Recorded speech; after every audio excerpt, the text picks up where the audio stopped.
Since Spacies. G'day invaders, welcome to Spacies, and today I want to talk about collecting, gaming collections in general, and at what point do you decide enough's enough, or do you even make that decision? So I saw a couple of videos lately about people discussing their gaming collection. We've got RGT85. He was talking about how he's selling his gaming collection because he just is over it. He's over the whole retro collecting. He's just sick of I guess he's tired of the prices going up and just competing against every man and his dingo to try and find that elusive bargain. He's had enough. So he's cashed his chips in when it comes to gaming and collecting. He's still going to collect games, but not as serious as he has done. And plus you've also got the former world record holder himself, The Last Gamer. He himself sold his gaming collection, not all of it I believe, but a good chunk of it. He's still got an impressive collection, but he's no longer the world record holder. And yeah, I just would like to know kind of what was involved in making those decisions. And I guess money would have to be a big part of it, wouldn't it? I've got a bit of a loose script here. I don't do scripts, but with this one, I wanted to try and touch on all aspects of this topic, because what you see behind me here is a huge wardrobe, built-in wardrobe, and it's a window pane wardrobe, and it goes right up to the top of the roof. You can't even see it, but it is stacked with boxes. And when we moved here to this house, I couldn't display all my games. In the little room that I was in beforehand, I had all my games on collection in the collection on display, and it was absolutely chockers. Even in the short time that we've been in this place, which is coming up to 2 years now. Crap. Anyway, in the time that we've been here during COVID, I've gone and bought more, haven't I? I've got my arcade machine over there, which is just an arcade one-up, but still, it's a game. It's part of the collection. I've got all the games stacked away in boxes behind me because I didn't know how long we're going to be living here. And I've got all these games here. They're more curated. This is not my entire collection. I have Nintendo over on this side and Sega over on this side, and this is my little console wall going on. And then I've got over here a little section for my more modern current systems over there. But when we move to our new place, I've got to make a decision, haven't I? Do I either curate and show limited games on display, my limited editions, my box sets, or do I show off every single game and put all the box sets away in storage? The other aspect of selling your games and then just shrinking down your collection is that it can help you concentrate on the games that matter to you. Because even though I've got a big, large collection there of these games going right back to 1986, yes, that's how long I've been collecting games.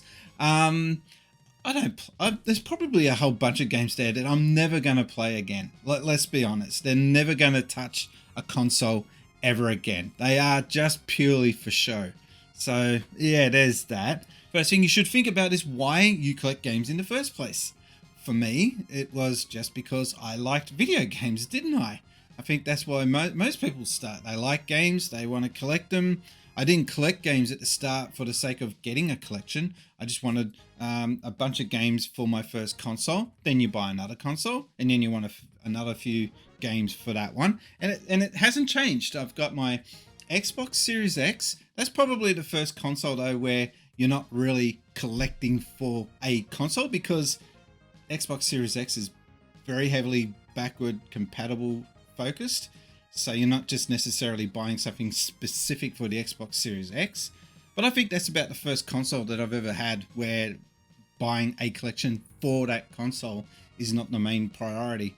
Do you love playing them? Is it because you appreciate their art and design? Yeah, Is it because you want to preserve their history and culture?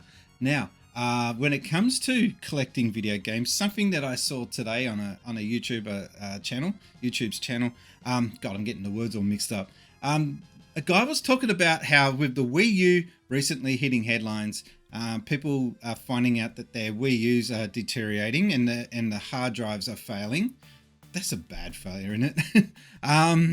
Yeah, so that's going to find a few people out of a huge chunk of their collection potentially.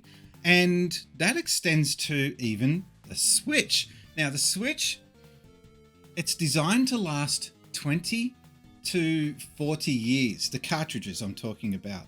Those cartridges will not last forever. They are going to deteriorate at some point. But you've got 20 to 40 years to worry about that.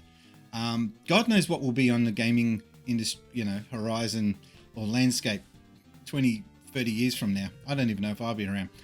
But yeah, it's interesting to think that people are buying these shiny games thinking, cool, these are going to last forever. And one day they turn it on and nothing happens. Yeah, so there's that. You should also think about how much space and money you have for your collection. This is a big room, but I haven't got much room set aside for storage cabinets. Like, I can't put a cabinet over there because I've got the air conditioning, or this wall here is taken up by a window, so I can't put anything up against here. There's windows there, mirrors there, so I can't do anything there. Very limited in this area. Hopefully the new place that I move into, which is later this year, allows me for more space, even though it's going to be a smaller room. Weird how that works out. But yeah, that's an aspect that some people have got to consider.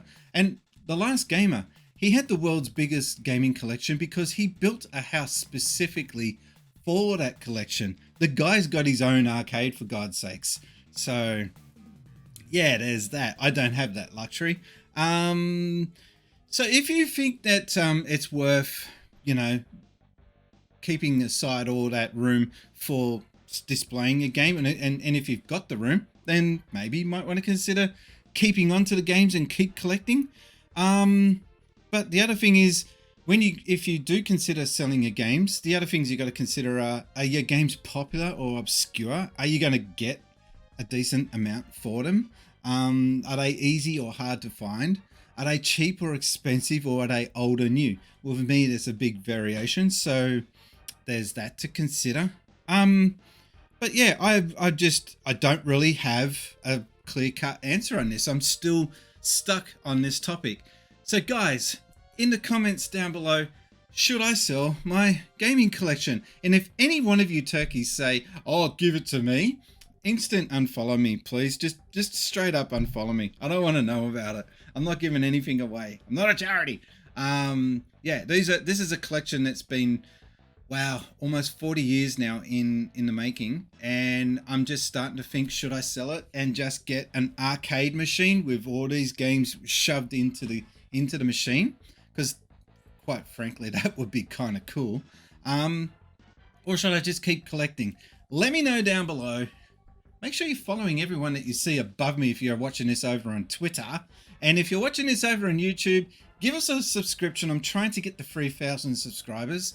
Been doing this since 2016 and still hovering on the same amount of subscribers. So it'd be nice to get a bit of a boost and hit the ring-a-ling-ding bell, whatever that. I hate all that stuff. Just do what you got to do. I'll be doing these videos once a week, so make sure you subscribe to see next week's question. And if you've got any suggestions for a topic next week, let me know in the comments section below. My name's been Brian, and I've been gaming since Spacies. Thanks, guys. Since Spacies.